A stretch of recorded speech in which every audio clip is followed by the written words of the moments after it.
Even after the Civil War ended slavery in 1865, African Americans still struggled due to racism and unfair treatment under American law for almost a century. In the second half of the 20th century, the Civil Rights Movement began. The Civil Rights Movement was an organized movement by African Americans to gain equal rights under American law. This movement lasted for 2 decades as both African Americans and whites fought for equality regardless of race. Emmett Till was a working-class 14-year-old boy who enjoyed pulling pranks. He was allegedly seen flirting with a white woman and was later brutally killed by the white woman's husband. The Montgomery Bus Boycott was a protest during which African Americans refused to ride the city buses in Montgomery, Alabama, in order to protest segregated seating in the buses. The boycott started when Rosa Parks, an African American seamstress, was kicked off a Montgomery bus because she refused to give her seat to a white rider. As a result of her story, African Americans began to refuse to ride the buses, and the Montgomery Improvement Association was formed during the boycott, with Martin Luther King Jr. as its president. In the end, the U.S. Supreme Court ruled that the Montgomery's bus systems should be desegregated, and Martin Luther King Jr. emerged as one of the leaders of the civil rights movement as a result of the boycott. The Executive Board of the Montgomery Improvement Association recommends that the 11-month-old protest against the city bus will be called off, and that the Negro citizens of Montgomery, Alabama will return to the buses on a non-segregated basis. In the Brown v. Board of Education of Topeka decision, the U.S. Supreme Court ruled that segregation of American public schools was unconstitutional. As a result of this decision, the school board at Little Rock, as well as other school districts, were forced to integrate its schools to comply with the new anti-segregation laws.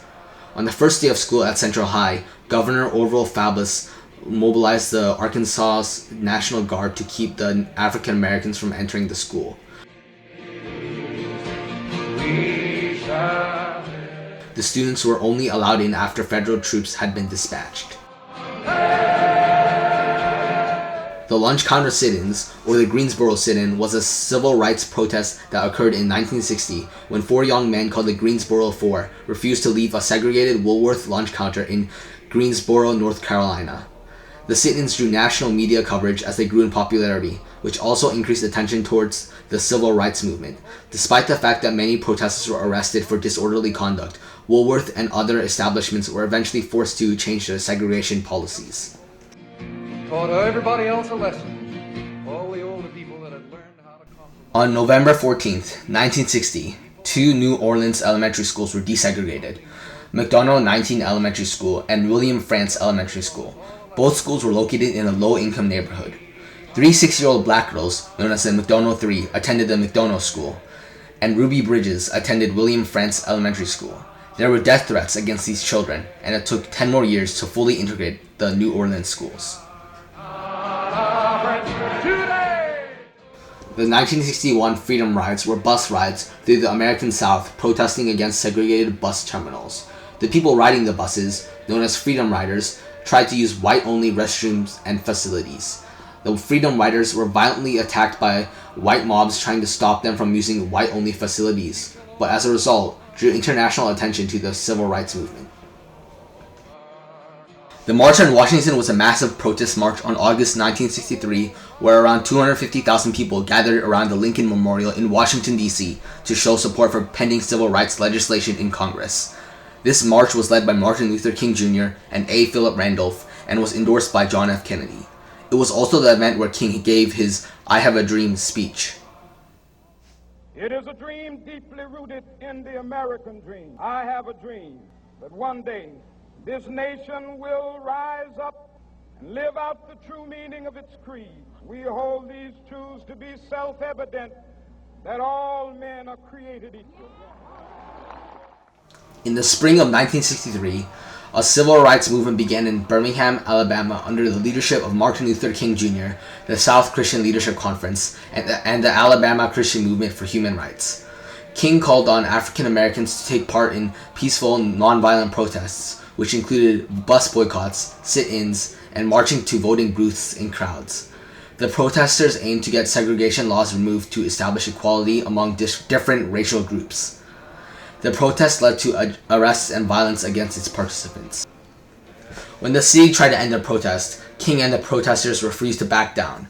This eventually led to Martin Luther King being arrested and put into solitary confinement. During his time in jail, he wrote the famous Letter from Birmingham Jail to slam the Birmingham clergy who condemned the protesters. The protests received national attention and fostered a bad reaction from white business owners and politicians, which led to Burke Marshall being sent to try and lower tensions and begin negotiations. King agreed to implement a moratorium on protests in exchange for the removal of segregation signs on bathrooms and fountains, which infuriated some activists. White supremacists also did not take this lightly and attempted to assassinate some protest organizers by bombing the Gaston Motel and King's brother's home. These bombings led to federal troops being sent to Birmingham. Despite this, the KKK bombed the 16th Street Baptist Church, which led to the deaths of 4 girls. The protests at Birmingham are now seen as a turning point in the war for civil rights and helped lead to the Civil Rights Act 1 year later.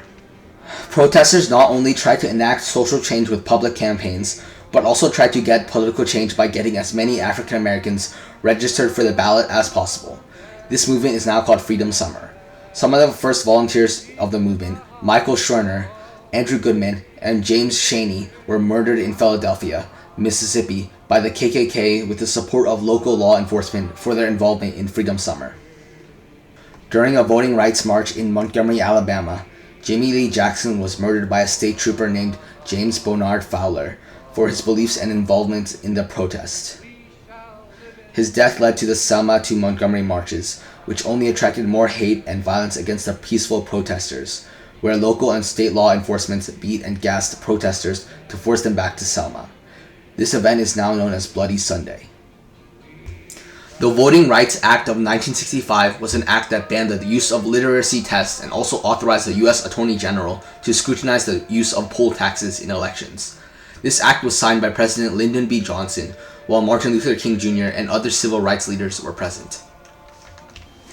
Thanks to national pressure for equality, the Civil Rights Act of 1968 was signed into law. It protected people from hate crimes, which was extremely common during the civil rights protests. It also protected minorities from discrimination when searching for housing, though landlords were still able to discriminate based on other factors, such as the ability to pay bills. The law would later prevent discrimination based on gender or disabilities.